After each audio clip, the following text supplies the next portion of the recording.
This conference will now be recorded.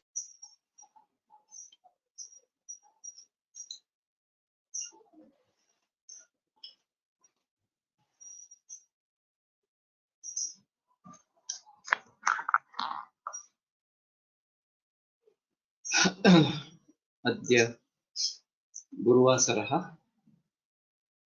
Shravan शुद्ध कृष्ण शुद्ध चतुर्थी दिनांक 12 अगस्त 2021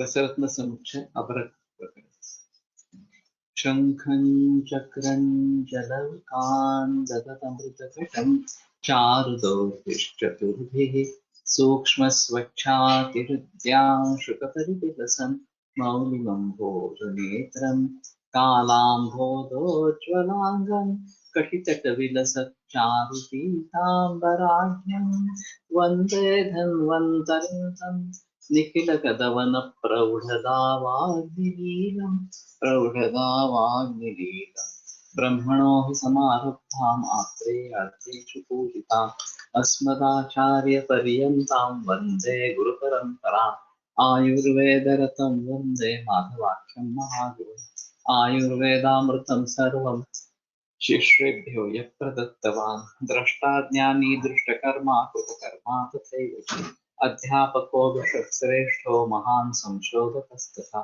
गुणैरेतैः समुदितैः यत्कार्यं प्रतनोति सः समृद्ध्यर्थं हि कार्यस्य वयं नु प्रयतामहे सरस्वत्यै नमो यस्याः प्रसादात् पुण्यकर्मभिः बुद्धिदर्पणसङ्क्रान्तं जगदध्यक्षमीक्षते आत्रेयं प्रथमं वन्दे आयुर्वेदशकद्गुरुम् आयुर्वेदामृतं सर्वं गृहीत्वा हि सुरेश्वरात् अग्निवेशादिकेभ्यो यत् प्रयच्छत् मुनिसत्तमः प्रथमं तन्त्रकर्तारम् अग्निवेशं नमाम्यहम्।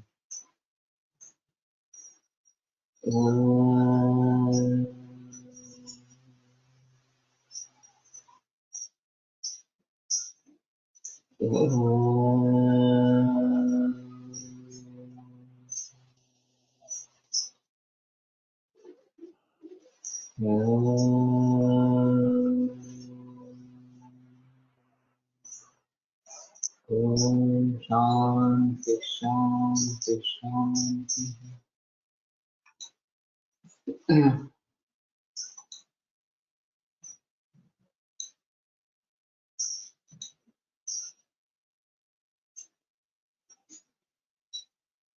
माझा स्क्रीन दिसतोय का नाही दिसत आहे?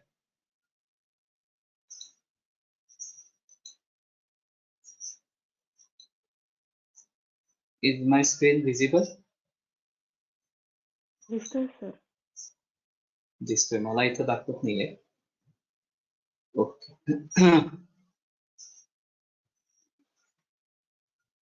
तो ठीक है. सर्वचंद्रिका चिकिट्टाभं व्योमन रसय रसः प्रसिद्धं च नियोजन तत्लोहे शैवरसायन। सो चंद्रिका और किट्टाभ इस प्रकार का अगर अपरट है न ग्रसे रसा तो वो पारद उसका ग्रास नहीं लेता। ग्रसितन से नियोजन और ग्रस पारद के द्वारा उसका ग्रास होने पर ही उसका लोह और रसायन में प्रयोग करना चाहिए। तो ये एक अहम मुद्दा इस प्रकार का रहेगा कि बुभुक्षित पारद होना जरूरी है और उससे अभ्रक का ग्रास कर लेना चाहिए। उसी अभ्रक का ज्यादा उपयोग रसायन और लोहों में होगा, नहीं तो नहीं होगा। तो इस बात को ध्यान में रखते हुए अभ्रक का स्वर रस में या पारद में ग्रास देके उसका प्रयोग करें, ये ज्यादा बेहतर इस प्रकार की। एक जो बहस उसमें चली थी कि शुक्र अभ्रक है पार्वती का और रज गंधक है इस प्रकार का, तो उसके सिलसिले में ये थोड़ा सा मुद्दा उठा था कि आर्तवों में स्त्रियों में आर्तव और शुक्र दोनों अलग अलग इस प्रकार के हैं क्या, और वो अलग होने चाहिए। जैसे सुश्रुत में जो कहा गया है कि दो स्त्रियों का अगर मैथुन होता है तो उसमें अनस्थि गर्भ निर्माण होता है। तो किसी का एक शुक्र के जरिए काम करेगा, किसी का एक आर्तव के जरिए काम करेगा, और फिर उसमें अनस्थि गर्भ इस प्रकार का निर्माण होगा, ऐसा वहां पे वर्णन है। इस प्रकार कॉन्सेप्ट डिस्कशन कंटिन्यू करें। यस, तो ये एक मुद्दा इसमें अहम रहेगा। और शुक्र को धातु के जरिए प्रयोग में लाना, ये शायद रसायन का फल है। और शुक्र को अपत्य प्राप्ति या फिर प्रतिक्रिया में प्रयोग में लाना, ये बाजीकरण का फल। अपत्य संतानकरम यह सद्य संप्रहर्षणम, ये जो बातें वाजीकरण के बारे में बताई गई है कि अपत्य संतानकर और सद्य संप्रहर्षण, ये दोनों बातों के लिए वाजीकरण औषधियों का प्रयोग है। लेकिन अगर हम धातु परंपरा को पुनस्थापित करना चाहते हैं तो सबसे अहम मुद्दा इसमें ये होगा कि रसायन का प्रयोग वहां पे करना है। अभी दूध, घी, ये दोनों पदार्थ रसायन भी है और वाजीकरण भी है। इसको स्वर्ण संस्कारित करते हैं तो ये ज्यादा वाजीकरण इस प्रकार का बताया गया है। तो इस स्थिति में रसायन का सेवन निरंतर करते रहना और धातु का पोषण क्रम जो है वो समझते रहना, ये बहुत जरूरी इस प्रकार का रहेगा। लेकिन अगर हम वाजीकरण इफेक्ट भी उसका चाहते हैं तो ये वाजीकरण द्रव्यों का प्रयोग होते रहना इस प्रकार का जरूरी होगा। पुरुषों में शायद शुक्र का ही दोनों प्रकार का कार्य है। एक सत्य संप्रहर्षण और अपत्य संतानकर, ये दोनों काम शुक्र करता है। लेकिन अगर वो धातु परिपोषण क्रम से शुक्र बनता रहता है तो वो बाकी धातुओं का भी पोषण करता रहेगा, उसमें सभी के अंश रहेंगे। और यही सिलसिला हम कैंसर के बारे में सोचते हैं कि जो हाइब्रिडाइजेशन के जरिए शुक्र दुष्टि हुई है उसको दूर करने के लिए शुक्र शोधन गण का प्रयोग करते रहेंगे, और वो उस धातुपाचक के साथ करेंगे जिसमें ये कैंसर की दुष्टि है। और फिर उसको ठीक करके वो शुक्र तक लेके जाएगा और बाकी धातुओं को भी निर्माण करता रहेगा। इस प्रकार से वो उसके पीछे ख्याल। तो इन सभी बातों को ध्यान में रखते हुए शुक्र शोधन गण का शायद सभी लोगों में प्रयोग करना चाहिए। इस मुद्दे पर मैं आ पहुंचा हूं। और रसायन वाजीकरण का भी सभी लोगों में प्रयोग करना चाहिए, ये भी बात अभी स्पष्ट है। क्योंकि ये जो परिवर्तन आया है खेती में खास करके, वो काफी दूर तक उसके परिणाम हुए हैं। और उनको रिवर्ट अगर करना है तो पूरी सोसाइटी को बदलना पड़ेगा, तभी ये काम हो पाएगा। स्पर्म के कारण मूवमेंट रहती, एक से भी ऐसे मूवमेंट्स रहेगी क्या? स्त्रियों में, दो स्त्रियों में मिलन में ये तो बताना मुश्किल है क्योंकि ये स्त्री शुक्र पुरुष शुक्र जैसा नहीं है जिसमें इस प्रकार की स्पर्म की मूवमेंट होती है। लेकिन जब बताया गया है कि इस प्रकार से मिथुन से अनस्थि गर्भ निर्माण होता है तो कुछ ना कुछ जो जो स्त्री पुरुष के जरिए वर्क कर रही है उसमें से ये निकल कर, शुक्र निकल कर दूसरे औरत के योनि में प्रवेश करता होगा। ये तो बात सही है। तो इसमें पुरुष का रोल किस स्त्री का है ये देखना पड़ेगा, और शायद इसके बारे में थोड़ा सोचना पड़ेगा। ये बहुत रेयर है तो उसके बारे में ज्यादा बहस नहीं की जा सकती। कल का जो मुद्दा था कि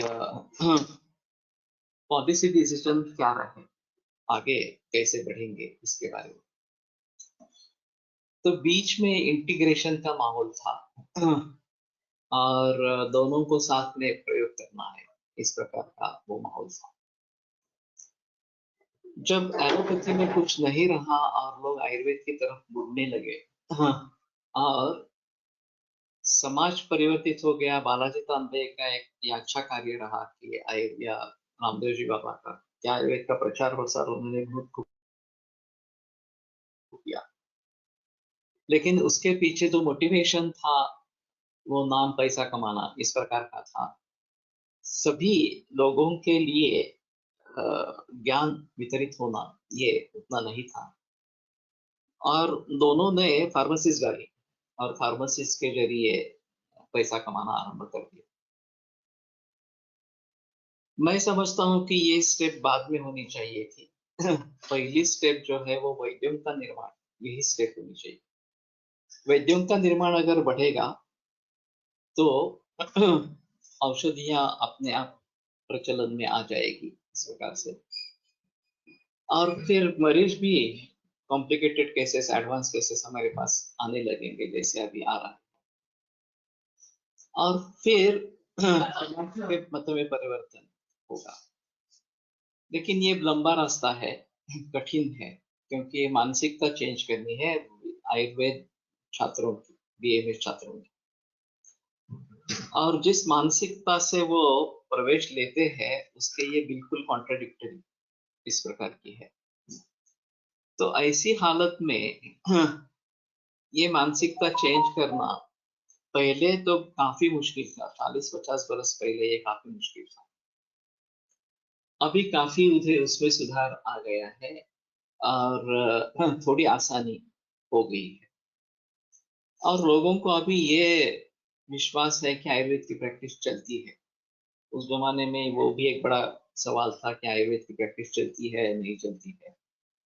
और फिर अगर प्रैक्टिस ही नहीं चलेगी तो क्या करेंगे, क्या खाएंगे, इस प्रकार से। तो अभी वो मुद्दा नहीं रहा। आयुर्वेद की प्रैक्टिस चलती है, उसके बारे में कोई संदेह नहीं है। और बगैर ग्रंथों के अध्ययन भी चलती है, ये दूसरा मुद्दा है। लेकिन अगर ग्रंथों का अध्ययन होता रहता है तो उम्मीद ज्यादा बनती है कि अच्छी तरीके से प्रैक्टिस की जाए, प्रैक्टिस का समाधान मिले इस प्रकार से। तो वो अभी हो रहा है। हमारा जो प्रयास चल रहा है या हमारा गुरुकुल का जो प्रयास चल रहा है वो उसी दिशा में चल रहा है। और एक बार छात्र निर्माण होने लगेंगे तो समाज के मत में परिवर्तन जरूर आएगा। आयुर्वेद की साइंटिफिसिटी प्रूव करने की कोई जरूरत नहीं रहेगी, लोग इस्तेमाल करने लगेंगे आयुर्वेद। लेकिन तब तक लोगों को ये बताते रहना कि अरे तुम कम से कम आयुर्वेद ट्राई तो करो वगैरह वगैरह, अच्छे वैद्य की सलाह ले लो, ये कम से कम लोगों तक पहुंचाना चाहिए। और ये काम बालाजी तांबे या रामदेव जी बाबा कर रहे हैं। बालाजी तांबे ने किया और रामदेव जी बाबा ने ये कर रहे हैं इस प्रकार से। तो उसके जरिए कुछ लोग आयुर्वेद की तरफ मुड़ने लगे हैं, ये इसमें एक अहम मुद्दा है। फिर भी उसमें ऐसा होता है कि एलोपैथी पर का भरोसा टूटा नहीं है, आयुर्वेद पर भरोसा निर्माण नहीं हुआ है। ऐसी अवस्था में काफी लोग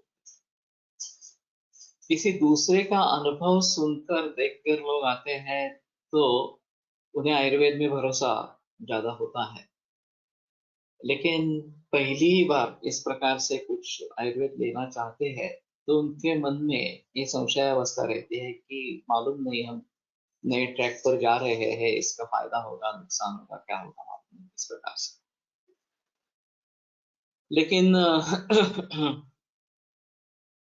जब किताबें पढ़ते हैं, यूट्यूब चैनल पर वीडियोस देखते हैं वगैरह वगैरह, तो थोड़ी तसल्ली होती है कि हाँ ठीक है, इसमें विश्वास करने लायक इस प्रकार का।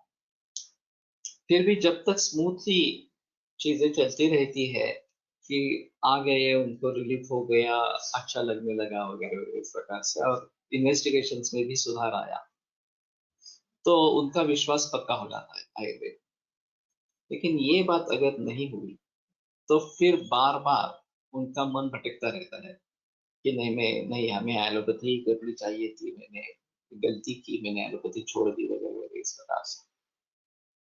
या कहीं एलोपैथी को कुछ चांस है करने के लिए तो वो भी करेंगे, ये साथ में रखेंगे, उसका फायदा है नुकसान है ये नहीं सोचेंगे। और सर्वांगीण विचार, ये जो आयुर्वेद की खासियत है वो हमारे हाथ से छूट रही है। किसी भी हालत में सर्वांगीण विचार कभी भी दूर नहीं होना चाहिए। ये हमारे लिए बहुत आवश्यक, ये समाज के लिए बहुत आवश्यक इस प्रकार का है। तो अभी जो बात चलती है वो इंटीग्रेटेड मेडिसिन की चलती है, और उसमें एलोपैथी और आयुर्वेद दोनों साथ में करने हैं, इस प्रकार से बोलते हैं। उसमें आयुर्वेद को, एलोपैथी को महत्व है, आयुर्वेद साथ में करना है, इस प्रकार का उनका कहना रहता है। और अगर फायदा होता है तो ठीक है, नहीं होता है तो वैसे भी कुछ करने लायक इस केस में है ही नहीं, इस प्रकार से मान लो। विदेशों में भी कैंप के स्वरूप में ही ये कॉम्प्लीमेंट्री अल्टरनेटिव मेडिसिन इसके स्वरूप में ही आयुर्वेद को अपनाया जाता है। एलोपैथी प्रधान है और साथ में आयुर्वेद करना है। हम ये उल्टा करना चाहते हैं। आयुर्वेद प्रमुख हो और एलोपैथी करनी है नहीं करनी है, उसके फायदे और नुकसान को ध्यान में रखते हुए करना है। जहाँ जरूरत नहीं है, ज्यादा नुकसान है, वहां नहीं करना है, केवल आयुर्वेद ही करना है। ये हमारा मकसद होना चाहिए। तो ये काफी मुश्किल इस प्रकार का है कि इस प्रकार का माहौल बनना। मुझे बहुत आश्चर्य लगा, हमारी एक 18 बरस की लड़की है, ऑस्टियोसार्कोमा ऑफ टिबिया, और वो काफी फीमर में फैल गया है, पेल्विस में फैल गया है, लंग में फैल गया है, और बड़ी ओपन वुंड है इस प्रकार। तो मैंने तो बहुत पहले एम्पुटेशन की सलाह दी थी, वो मानने के लिए तैयार नहीं थे, एम्पुटेशन के लिए तैयार नहीं। फिर दर्द बढ़ता गया, सहन नहीं हो रहा, और वो जख्म भी इन्फेक्टेड इस प्रकार की थी। तो किसी डॉक्टर ने सलाह दी, कम से कम आप जख्म तो थोड़ा ठीक करो, शुद्ध करो इस प्रकार से, और ये काम बिना अनस्थेशिया नहीं होगा। तो अनस्थेशिया देकर वुंड को थोड़ा क्लियर किया। मेरा सुझाव था कि ऐसा करने से थोड़ा लाभ होगा, लेकिन ये बार बार बिगड़ता रहेगा, क्योंकि मूल कैंसर की ट्रीटमेंट नहीं हो रही। तो पेट स्कैन एक बार करवाओ, कहीं दूसरी जगह फेल नहीं हुआ है, ये फेल नहीं गया है, ये देखेंगे। पेट स्कैन में ये नतीजा निकला है। अब माँ बाप दोनों बहुत उलझन में थे कि लड़की को कैसे बताएं। फिर 2 दिन के बाद वो तो पूछते रहे कि रिपोर्ट्स आ गए क्या, रिपोर्ट्स आ गए। जब उसने रिपोर्ट्स देखे तो बोली, आप इतने क्यों उलझन में थे, मुझे एलोपैथी नहीं करनी है। जो कुछ भी है मैं सहन कर लूंगी, लेकिन मुझे एलोपैथी करनी ही नहीं है, let us take it positively. अब तो एम्पुटेशन का कोई सुझाव नहीं रहेगा, एम्पुटेशन करने से कोई फायदा नहीं है, इस प्रकार से। मुझे बड़ा आश्चर्य लगा, एक 18 बरस की युवा लड़की इस प्रकार से सोच सकती है, और इतनी तकलीफ होने के बावजूद वो तो पहले बैठे बैठे ही रहती थी, सो भी नहीं सकती थी। अभी ऑपरेशन किए, जख्म क्लीन करने के बाद लेट सकती है, इतना ही फायदा है।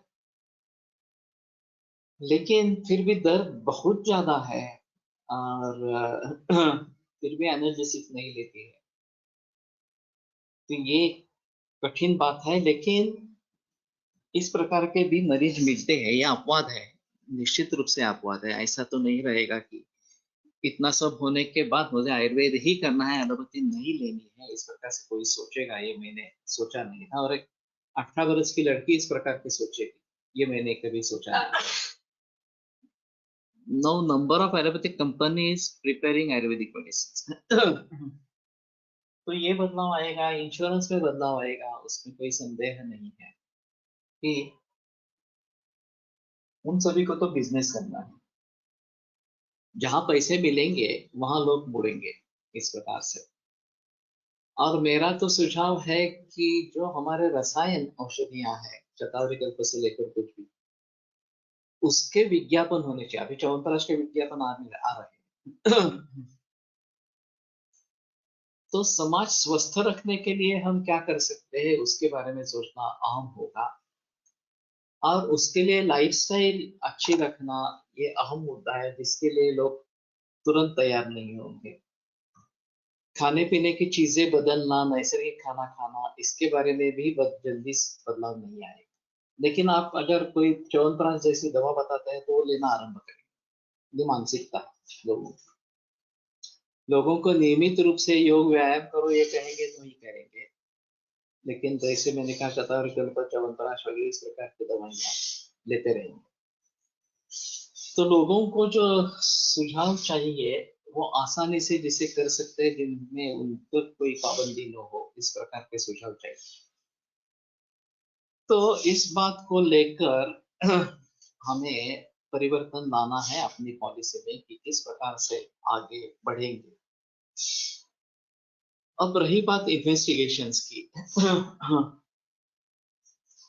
पूरे समाज की मानसिकता ये हो गई है, जो डॉक्टर ने और फार्मास्यूटिकल कंपनी ने बनाई है, कि इन्वेस्टिगेशंस अगर सुधार दिखा रही है तो ही ट्रीटमेंट काम कर रही है। इन्वेस्टिगेशंस में सुधार नहीं हो रहा तो उसका मतलब ट्रीटमेंट कुछ काम की नहीं है। और कैंसर के बारे में डिस्ट्रक्शन ऑफ सेल इस प्रिंसिपल को लेकर जब केमोथेरेपी रेडिएशन दिया जाता है तो निस्संशय उसमें ट्यूमर का साइज कम हो जाता है या फिर मार्कर्स उसके कम हो जाते हैं। तो वो लोगों को दिखाते हैं, देखो वेरी गुड रिस्पॉन्स पूरे ट्रीटमेंट, कंप्लीट रिमिशन इस प्रकार का भी हो सकता है। तो लोगों को लगने लगता है कि यही ट्रीटमेंट है, इसी से कैंसर ठीक होने वाला है, और ये बात सही नहीं है। कैंसर को ठीक करने के लिए इम्यूनिटी बढ़ाना यही सबसे अच्छा तरीका है, और वो लंबा रास्ता है, इम्यूनिटी तुरंत बढ़ेगी नहीं। तो बहुत सारे मरीजों में ऐसा होता है कि मरीज दूध शुरू करते हैं, 2-2.5 लीटर तक दूध जाने लगता है, सिम्टम्स में रिलीफ आ जाता है, नींद आती है, स्फूर्ति रहती है वगैरह वगैरह। फिर भी जब इन्वेस्टिगेशंस होते हैं, चाहे ब्लड इन्वेस्टिगेशंस हो चाहे रेडियोलॉजिकल इन्वेस्टिगेशंस, तो उसमें दिखाई देता है कि ये बढ़ गया है। सी 125 पहले 150 था, अब 250 हो गया, इस प्रकार से।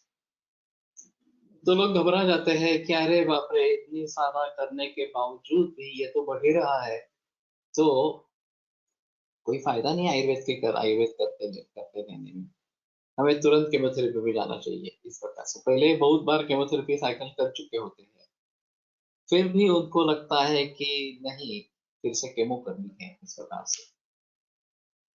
तो इन मरीजों में दो ऑप्शंस उभर आ सकते हैं कि उनको समझा देना कि इम्यूनिटी प्रोग्रेशन और डिसीज प्रोग्रेशन पैरेलल चलता रहता है, और जब तक इम्यूनिटी उतनी नहीं बढ़ती कि वो डिसीज को कंट्रोल करे, तब तक डिसीज भी बढ़ता है ऐसा दिखता है। क्लिनिकली पेशेंट अच्छे रहते हैं, लेकिन सिर्फ रिपोर्ट्स में इस प्रकार का।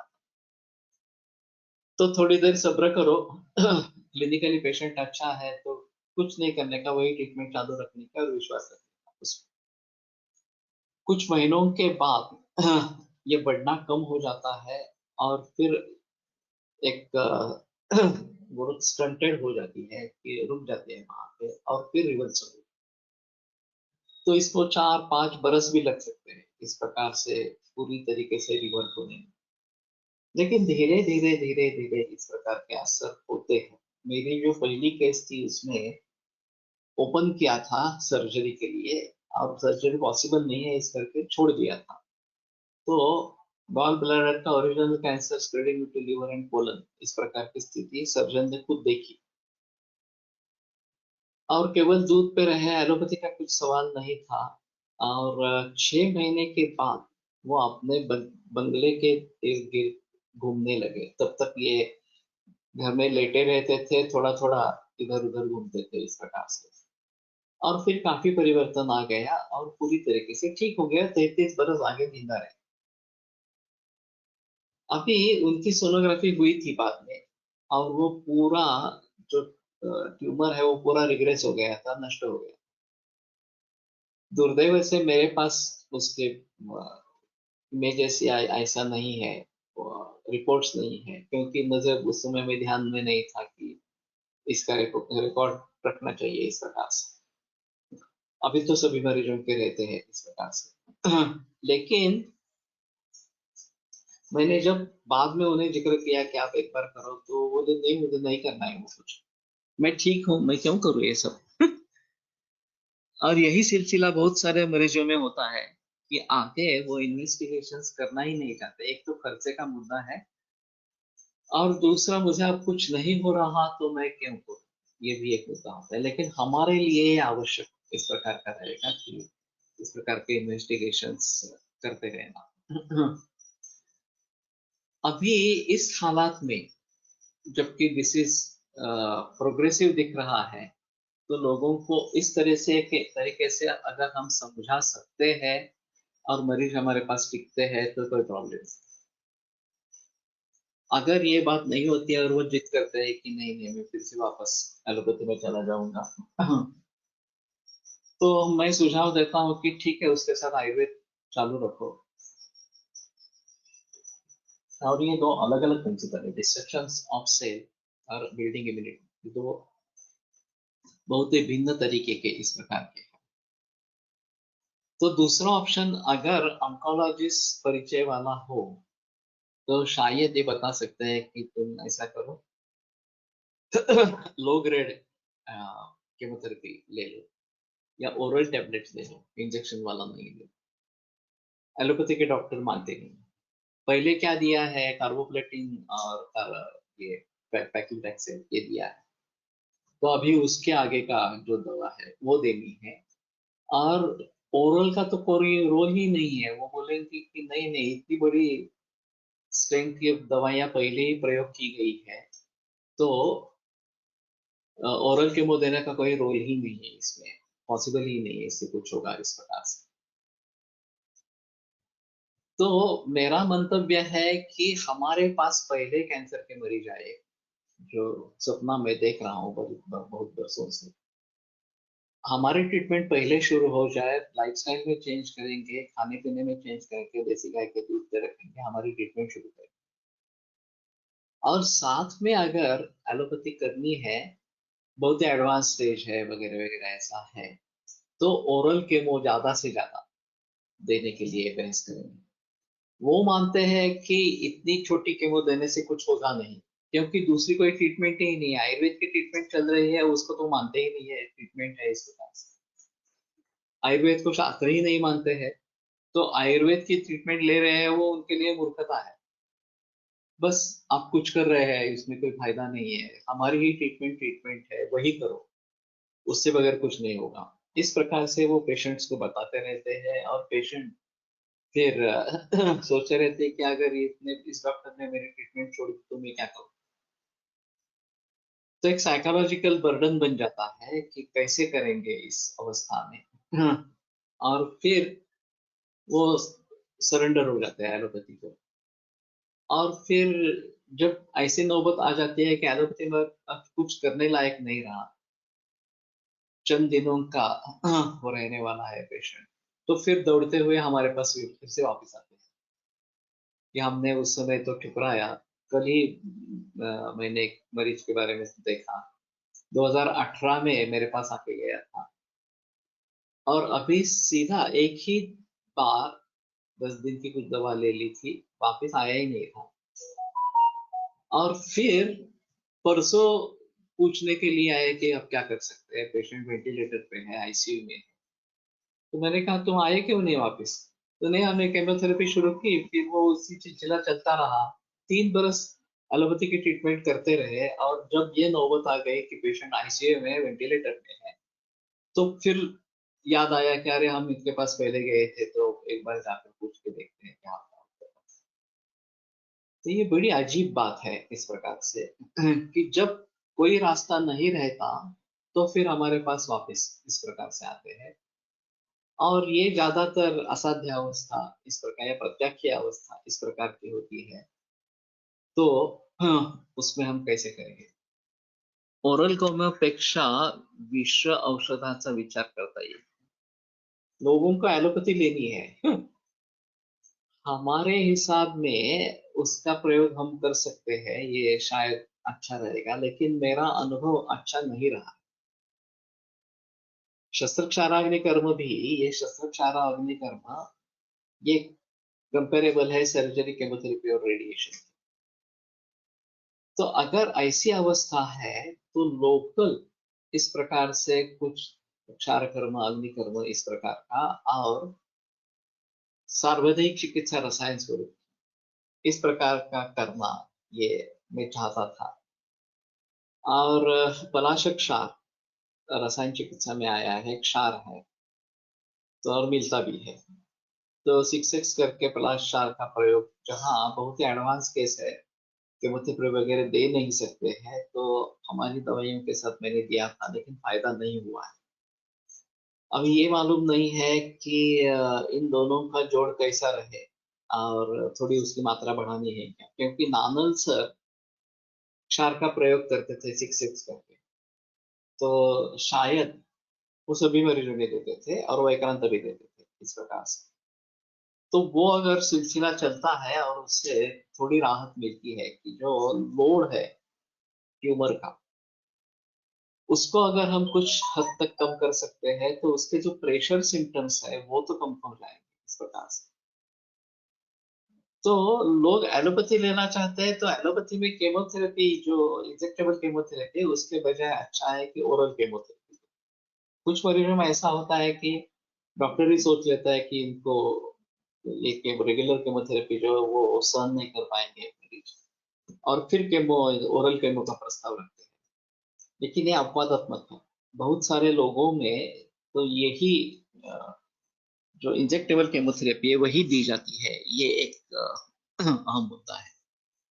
जब तक एलोपैथिक कंसल्टेंट नहीं बोलेंगे आप you can try alternative medicine, तब तब कैंसर के मरीज हमारे पास नहीं आएंगे, तब तक हमारा पास नहीं आएंगे। ये सही है। इसीलिए अगर शुरू से ही हमारे पास मरीज आएंगे कैंसर, और हमारी पहली ट्रीटमेंट शुरू होगी, और फिर बाद में अगर लेनी है तो एलोपैथी लेनी है, इस प्रकार से करेंगे, तो शायद बात बनेगी। लेकिन ये अभी भी ड्रीम है। अगर हम डायग्नोसिस करते हैं किसी मरीज का कैंसर के लिए और इन्वेस्टिगेशन के लिए भेजते हैं, ये बताने के बावजूद भी कि तुम ये इन्वेस्टिगेशन करके सीधे वापस मेरे पास आओ, वहां से वो पेशेंट गुमराह हो जाता है। वो रेडियोलॉजिस्ट पैथोलॉजिस्ट, ये गंभीर मामला है, आप एलोपैथी ऑन्कोलॉजिस्ट को तुरंत दिखाओ, या आयुर्वेद वगैरह मत करो, कुछ इस प्रकार से। और फिर वो वहां चला जाता है। अगर हमारे बहुत ही विश्वास का पेशेंट थे, तो शायद हमें आकर बताएगा कि ये ऐसा ऐसा हुआ इस प्रकार से। नहीं तो ये जब बिगड़ेगा तभी वापस आएगा, तब तक वापस नहीं आएगा। तो ये काफी मुश्किल इस प्रकार का है, और ये उसका एकमात्र कारण एलोपैथी एस्टेब्लिश सिस्टम है, और अभी हम अनएस्टेब्लिश्ड हो गए। 50 वर्ष पूर्व हम एस्टेब्लिश थे, हमें दूर करके एलोपैथी एस्टेब्लिश हो गई। अब उसको दूर करके हमें एस्टेब्लिश करना पड़ेगा, तभी बात बनेगी, और तभी हम जो कहेंगे वो मानेंगे, नहीं तो नहीं मानेंगे इस प्रकार से। तो समाज के मत में परिवर्तन लाना काफी मुश्किल इस प्रकार का काम है, काफी कठिन काम है। लेकिन पॉलिसी वाइज देखा जाए तो हमारी पॉलिसी ज्यादा अच्छी होनी चाहिए। किसी भी रोग को अगर ठीक करना है, तो पहले उसके कारणों को ढूंढना है, कारणों को टालना है। संक्षेप क्रिया योग और निदान परिवर्तन, ये हमारा महत्वपूर्ण सूत्र है। और फिर उसके लिए ट्रीटमेंट क्या करनी है, ये इसके बारे में सोचना है। मैंने मेरे कैंसर की किताब में एक उदाहरण दिया है, जो मैंने मुलाकात के समय अमेरिका में दिया था, और उसी समय मुझे वो ध्यान में आया और मैंने उसका प्रयोग किया। तो जो मुलाकात ले रहे थे उनसे मैंने कहा कि अगर आप कार चला रहे हैं और आपको रुकना है, तो आप क्या करते हैं? तो उन्होंने बताया ब्रेक लगाते हैं। तो मैंने कहा हाँ, बराबर है, सभी लोग ऐसा ही सोचते हैं, लेकिन ये सही नहीं है। आप जरा सोच कर देखो कि आप क्या करते हैं। तो पहले आप एक्सीलरेटर से पाँव उठा लेते हैं। कार में अभी ऐसी स्थिति होती है कि ब्रेक और एक्सीलरेटर एक ही दाएं पाँव के नीचे होता है, और अगर ऑटो गियर नहीं है तो लेफ्ट फुट में गियर होता है। अब जब मुझे रुकना है, तो पहले मुझे क्या करना पड़ेगा कि एक्सीलरेटर से पाए उठाना पड़ेगा, ताकि जो गति उसको मिल रही है वो बंद हो जाए। अब अगर मैं 5वें गियर में गाड़ी चला रहा हूँ, तो मुझे चौथे, तीसरे, दूसरे करके गियर चेंज करके लोअर गियर में आना है, तो स्पीड अपने आप रफ्तार अपने आप कम हो जाए। उसके बाद में अंत में ब्रेक लगा। इस प्रकार का है। तो ब्रेक लगाने की बात अंत में आती है। शुरुआत तो एक्सीलरेटर से पाँव निकालना ये होती है। तो जिन कारणों से रोग निर्माण हो रहा है, जिन कारणों से रोग बढ़ रहा है, उसको दूर करना, उसको बंद करना, ये पहली चिकित्सा होगी। अब भाई लाइफस्टाइल में परिवर्तन लाओ कि मैं सुबह जल्दी नहीं उठता था, मैं उठना आरंभ करूँ, योग व्यायाम नहीं करता था, वो मैं करना आरंभ करूँ वगैरह वगैरह। नैसर्गिक खाना नहीं खा रहा था, वो खाना आरंभ करूँ, केवल देसी गाय के दूध पे रहूंगा। ये चेंजिंग ऑफ द गियर इस प्रकार का है। और फिर जो दवाइयां है, हीरे भस्म वगैरह जो कुछ देना है, वो थर्ड रोज है। तो ये ब्रेक लगाने के पैसा है। और फिर आगे ये रसायन का सिलसिला चलता रहेगा रोग से मुक्त होने के बाद। तो एज ए प्रिंसिपल ये लोगों तक पहुंचाना है कि अभी हुआ है एलोपैथी में कि फार्मेसी ड्रिवन सभी रिसर्च है, सभी खरीदे गए रिसर्च इस प्रकार के हैं।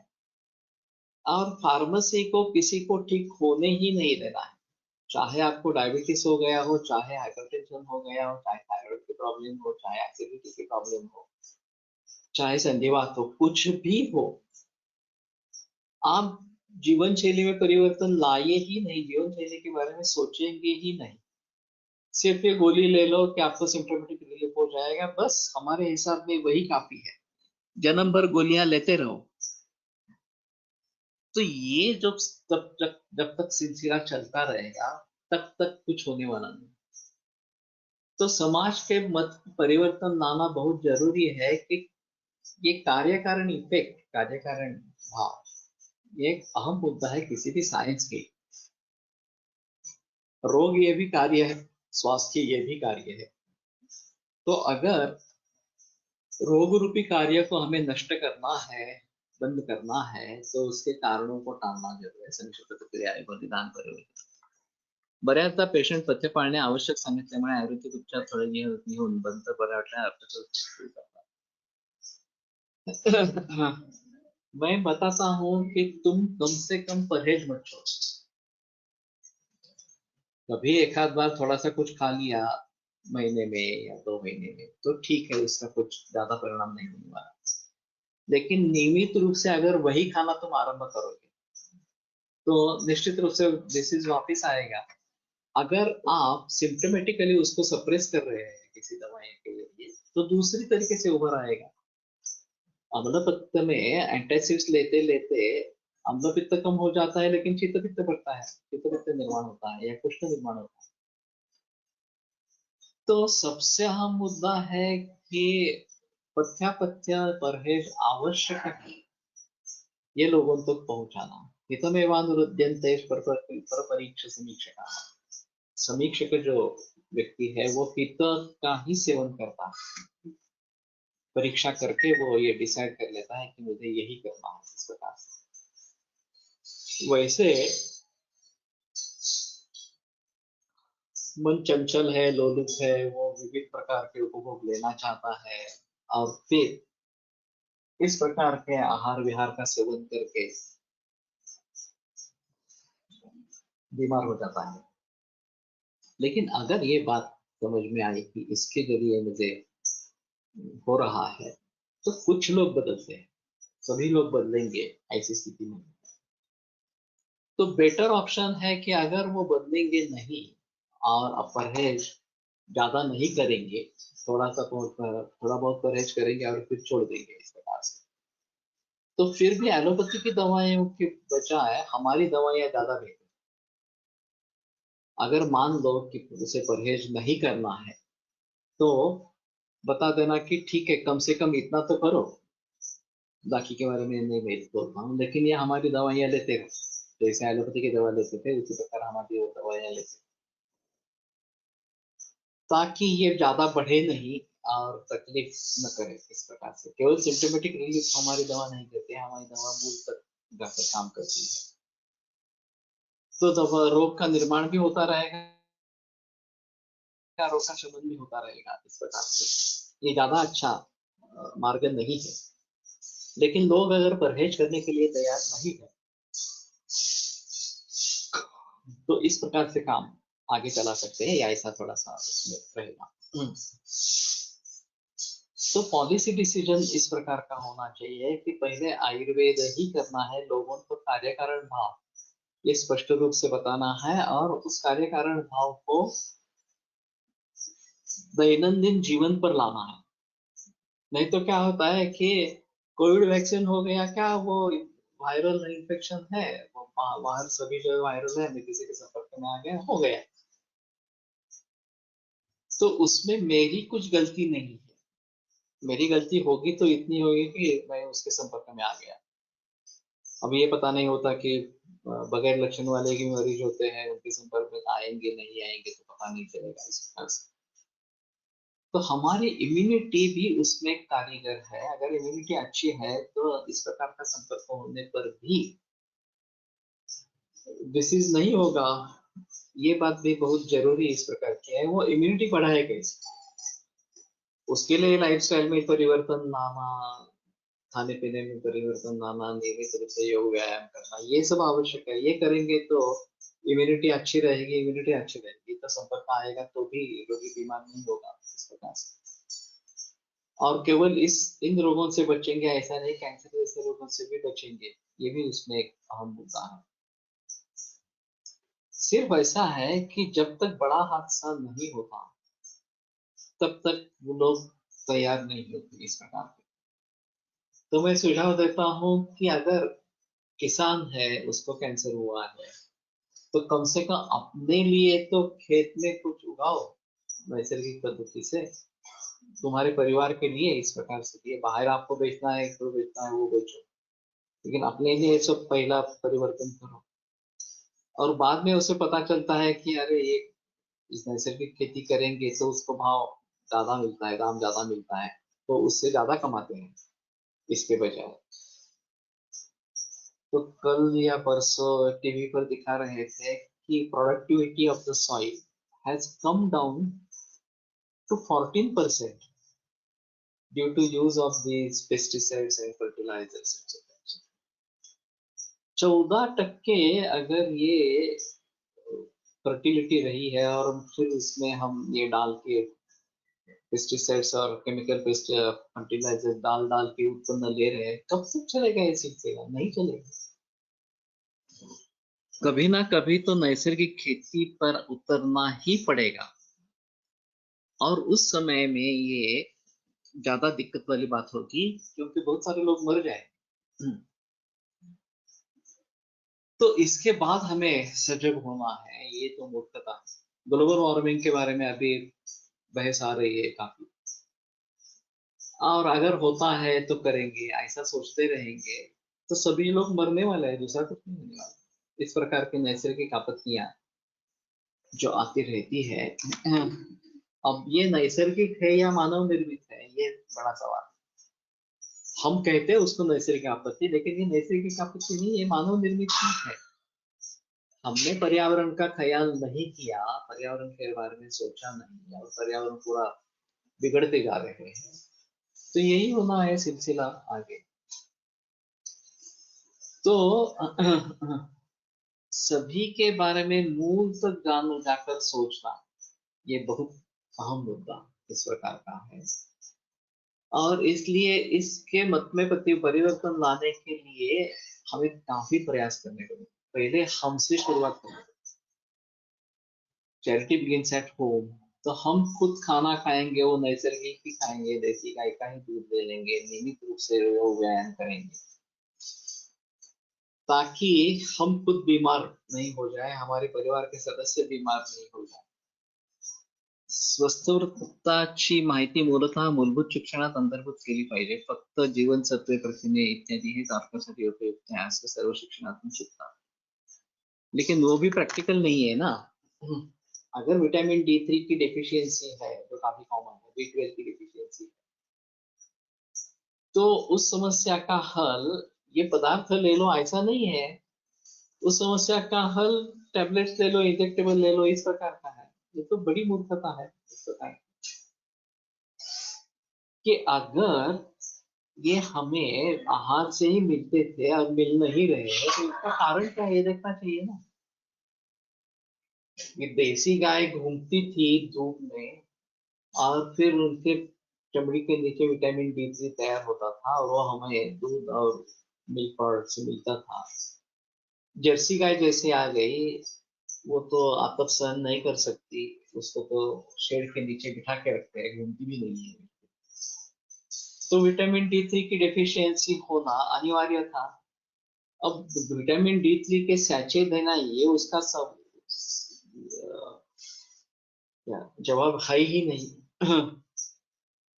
मूल रूप से परिवर्तन लाके, जैसे देसी गाय की जर्सी पी ली, वैसे जर्सी गाय की पीछे जर्सी करना, यही सुझाव इसमें हो सकता है। और धीरे धीरे पशुधन फिर पलट कर मूल जो गौवंश है उसकी तरफ लेके जाना, और वो टहलनी चाहिए, धूप में टहलनी चाहिए, तो B3 की डिफिशियंसी के बारे में कुछ होगा, B12 के बारे में भी इसी प्रकार से होगा। आता 5G बद्दल ही तसेच होत आहे। खुद्द न्यायालय देखील तुम्ही हे प्रसिद्धीसाठी करताय असे म्हणते, परंतु त्याबद्दल शास्त्रीय विचार करायला तयार नाही। नई नई टेक्नोलॉजी उभर आएगी, आती रहेगी, और उसके कुछ फायदे हैं, उसमें कोई संदेह है नहीं है, लेकिन उससे जो नुकसान होता है उसके बारे में कौन सोचेगा, और नुकसान को कम से कम कैसे करे, इसके बारे में कौन सोचेगा। तो अगर ये अनिवार्य है करना, तो उसके बारे में कैसे सोचेंगे, ये अलग चीज इस प्रकार से रहेगी। तो सभी के बारे में अभी ये हमारे स्वस्थ वृत्त में इसका निर्देश होना जरूरी है कि मोबाइल के जरिए, मोबाइल टावर्स के जरिए किस प्रकार के दुष्परिणाम होते हैं, टीवी कंप्यूटर के जरिए किस प्रकार के दुष्परिणाम होते हैं, ये सभी हमें देखना चाहिए, ये स्वस्थ वृत्त में उसका अंतर्भाव होना चाहिए। तो कम से कम लोग सोचेंगे कि उसको कम कैसे करेंगे, त्यामुळे मृत्यू किंवा गंभीर आजाराने मृत्यू झाल्यावरच जाग येईल का? उससे बात भी होगा या नहीं होगा, ये भी संदेह। इतने सारे डेथ्स कोरोना के जरिए हो गए, 4 लाख हो गए, क्या उसके बावजूद भी अभी प्रिवेंशन के लिए क्या करेंगे, या थर्ड वेव के बारे में क्या सोचेंगे। तो ऑक्सीजन सिलेंडर में संपूर्णता होनी चाहिए, सोशल डिस्टेंसिंग के बारे में सुझाव होने चाहिए, और गैदरिंग के बारे में वगैरह, और मास्क पहनना जरूरी है। बस हमारा प्रिवेंटिव मेजर यहीं तक सीमित है। इम्यूनिटी बढ़ाने के लिए कुछ करना चाहिए, ऐसा कोई भी नहीं बोल रहा इस प्रकार से। कंपनियां कर रही है, औषध कंपनियां, क्योंकि उनका सेल है उसमें, लेकिन सरकार क्या कर रही है, सरकार कुछ नहीं बता रही इस प्रकार की। तो इतने मृत्यु होने के बावजूद उसके बारे में कोई प्रचार प्रसार नहीं है कि कैसे रोकेंगे। कम से कम धूपन के बारे में तो कहो।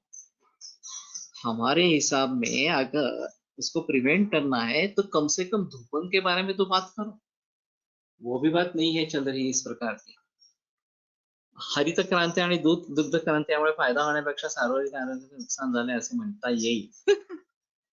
ये तो सिद्ध है, इसमें कोई संदेह नहीं है अभी। और ये जो लोग बातें बताते रहते हैं कि ये अगर नहीं करते तो लोग भूखे मर जाते हैं, ये तो बिल्कुल गलत है, ऐसी कोई भी स्थिति नहीं।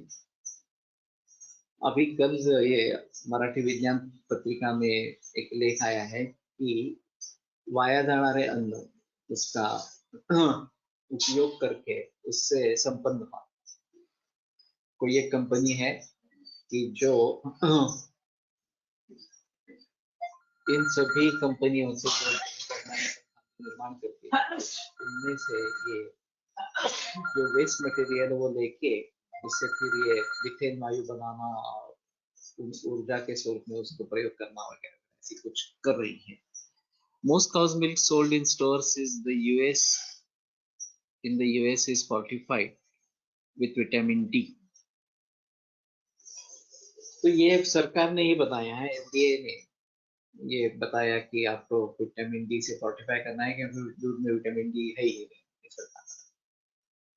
अब मुद्दा ये है कि दूध में विटामिन डी क्यों नहीं है, इसके बारे में कोई सोच ही नहीं रहा। इसका मूल कारण गायें जो टहलती थी पहले दूध में, वो टहल नहीं रही है, ये मूल कारण है। तो उसके बारे में कुछ करना चाहिए, तो वो तो कुछ हो नहीं रहा इस प्रकार से। और ऊपर से जो डाला जाता है वो मरे हुए गाय की चमड़ी धूप में रखते हैं, तो उसके अंदर ये निर्माण हो जाता है विटामिन डी, और ये सबसे सस्ता है, तो उसको निकाल कर दूध में डालते हैं। इस प्रकार का अभी जो अमेरिका में जो प्रचलन है वो इस प्रकार का। तो ये भी बात लोगों तक पहुंचती नहीं कि इस प्रकार से विटामिन डी थ्री का निर्माण किया जाता है वगैरह इस प्रकार से। तो ये स्थिति भारत में भी आएगी, अमेरिका में ही नहीं, भारत में भी ये विटामिन डी थ्री से फोर्टिफाई करो, ऐसा निकलेगा।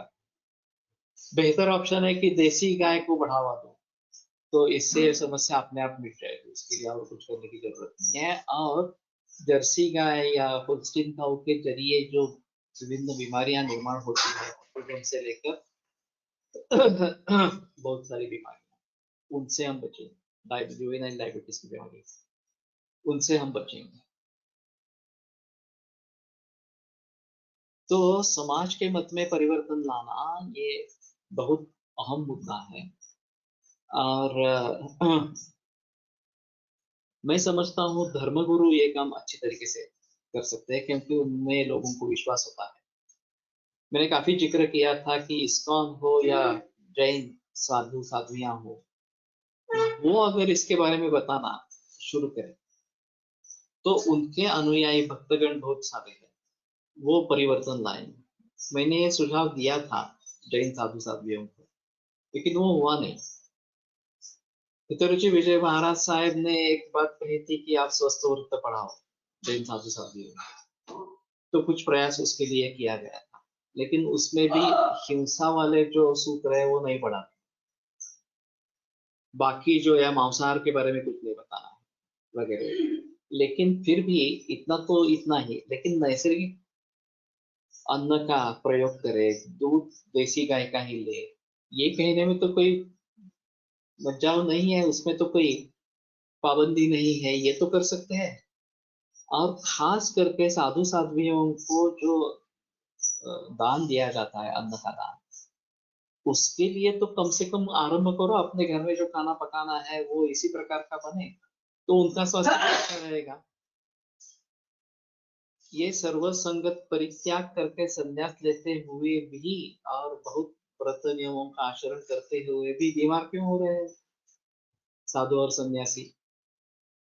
क्योंकि जो खाना वो खा रहे हैं वो भिक्षा के रूप में आ रहा है, और उनके तरफ ये पहुंचा ही नहीं है, बात ही पहुंची नहीं है कि नहीं, इस प्रकार का खाना नहीं खाना है, और नेचुरल ही खाना है, ऑर्गेनिक ही खाना है। तो उस परिवार का भी स्वास्थ्य सुधरेगा, और जो साधु साध्वियों को वो दे रहे हैं उनका भी स्वास्थ्य सुधरेगा। ये अच्छी बात है कि वो अन्नदान कर रहे हैं, लेकिन फिर भी किस प्रकार के अन्न का दान करना है, ये अगर हम उनके तरफ पहुंचाएंगे तो ज्यादा अच्छा होगा। इसमें रुकावट जो आती है वो जैनों में जो एलोपैथी डॉक्टर्स है उनके जरिए, क्योंकि वो कहते हैं उसका कोई संबंध नहीं है, आप कुछ भी खाना खाओ, कोई संबंध नहीं है, वो साधु साधुओं को दे दोगे तो कोई भी प्रॉब्लम नहीं, उसको भी और कोई प्रॉब्लम नहीं। उनकी जो मेडिकल मैनेजमेंट है साधु साधुओं की, वो ज्यादातर एलोपैथी के डॉक्टर के हाथ में है। आयुर्वेद अगर उसमें नहीं होता है तभी आयुर्वेद वैद्यों को बुला। यहाँ पुणे अस्पताल है जिसमें ये सब सन्यासियों की मुफ्त चिकित्सा इस प्रकार की होती है, तो वहां भी एलोपैथी के डॉक्टर से ट्रीट करते हैं, चाहे जैन हो वो, लेकिन वही ट्रीट करते हैं। और उनके दिमाग में ये बात बैठती ही नहीं है कि खाने से ही शरीर बनता है, और उसको अगर खाने को सुधरेंगे तो समाज अपने आप सुधरेगा। और कुछ करने की आवश्यकता नहीं है। राजीव दीक्षित ने बहुत प्रयास किए उनके पूरे जीवन भर में, इस प्रकार के बातों को फैलाने के लिए। उनकी तो हत्या की गई। तो इसमें अगर करना है तो मेरा सुझाव है कि पहले खुद से आरंभ करो। अपने अपने परिवार में केवल नैसर्गिक ही खाना, केवल देसी गाय का ही दूध, या आरंभ करो मूल रूप से। और फिर लोगों को बताते रहो कि मैं कर रहा हूँ, तुम्हें भी करना चाहिए। मुझे 2-3 दिन पहले एक मरीज मिला था कि मिलता नहीं है। मैंने कहा आप क्या झूठी बात करते हैं, पुणे में रहते हैं, मिलता नहीं है, आप बता रहे हैं। मैं कैसे विश्वास करूं? मैं 7 वर्ष से खा रहा हूँ केवल नैसर्गिक खाना। तो आप कैसे कह सकते हैं कि पुणे में मिलता नहीं है? तो लोगों को इच्छा होनी चाहिए, मुझे यही करना है। ये इच्छा जब तक निर्माण नहीं होगी तब तक ये बदलेगा नहीं, माहौल बदलेगा नहीं। तो हमें इसके बारे में काफी सजग इस प्रकार से होना है, और वो पूरे विश्व के कल्याण के लिए फायदेमंद इस प्रकार का होगा। तो पॉलिसी डिसीजंस में स्वस्थ वृत्त, जो मैं अभी विकिपीडिया की बात कर रहा हूँ, स्वस्थ वृत्त की बात कर रहा हूँ, इसमें हमने पहला मुद्दा लिया है, आरोग्य लिया है। आरोग्य के बारे में जितने रेफरेंसेस हमारे पास है वो सभी डाले। फिर ये हमें इसी पर उतर आना पड़ेगा कि क्या खाना चाहिए इस प्रकार से, आहार किस प्रकार का होना चाहिए, आहार विधि विशेषायतन की बात होनी है, और फिर आहार में क्या लेना है क्या नहीं लेना है इसके बारे में सोचना है। और फिर योग और इसके साथ में व्यायाम, इसकी बातें बताते रहेंगे, लाइफस्टाइल के बारे में बातें बताते रहेंगे। तो हम स्वस्थ समाज, ये हमारा उद्देश्य है। जागतिक या ग्लोबल लेवल पर स्वस्थ समाज ये हमारा उद्देश्य है। तो उसको हासिल करने के लिए ये मत परिवर्तन करते जाना, और ये एकदम होने वाली बात नहीं है, धीरे धीरे से ही ये बात होगी। लेकिन हमें खुद को पहले बदलना है, तो हम दूसरों को बदलने की बात करेंगे। अभी हम खुद ही नहीं बदलेंगे तो दूसरों को बदलने की कोई विचार भी नहीं हो सकता उसके बारे में। तो ठीक है, यहीं पे रुकते हैं, कल सिलसिला आगे बढ़ाएंगे। आयुर्वेद प्रकांडो निगदित इह हि शल्यतंत्र प्रधानः शिष्येभ्यः शाश्वतोऽयं निखिल जनकृपा व्याप्त चित्तेन येन आयुर्वेदस्य वाञ्छन् पुनरपि भुवने तां च सुष्ठु प्रतिष्ठां श्रेष्ठं धन्वन्तरिं तं प्रणमति च सदा वैद्यवर्गो हि नूनम् वैद्यवर्गो हि नूनम्। शेतकऱ्यांना देशी गाय पाळण्यास सांगितलं तर ते सध्या तयार होत नाही। त्यांचा विचार आर्थिकतेशी अधिक निगडित आहे। कमी कष्टात कमी आर्थिक फायदा, अधिक फायदा हा मुख्य उद्देश दिसून येतो। त्यामुळे ते जर्सी गाय पाळतात, कारण त्यांना बाहेर रानात चरायला घेऊन जाणे देखील आवश्यक नसते, दूध देखील अधिक मिळते। ये सब सही है। फिर भी अगर हमें इसके बारे में सोचना है। अभी जिंदाल की सोशल ग्रुप है जिंदाल का, उन्होंने 10,000 का अनुदान दिया है लोगों को देसी गाय खरीदने के लिए, गिर गाय खरीदने के लिए। और ऐसे 60 गाय उन्होंने हमारे एरिया में आगरनगर में दी है। तो ये एक अच्छा इस प्रकार का प्रयास है। इस प्रकार से अगर करते रहेंगे तो बातें बढ़ेगी। मैंने भी ये सुझाव दिया था कि हम खुद किसी किसान को गाय खरीदने के लिए मदद करेंगे। मैंने एक किसान को इस प्रकार के 40,000 की गाय भेंट दी है उसके लिए। तो ये अगर हम करेंगे तो लोगों में परिवर्तन इस प्रकार का आएगा। हमें पहले करना चाहिए, फिर बाद में लोगों को बताएं।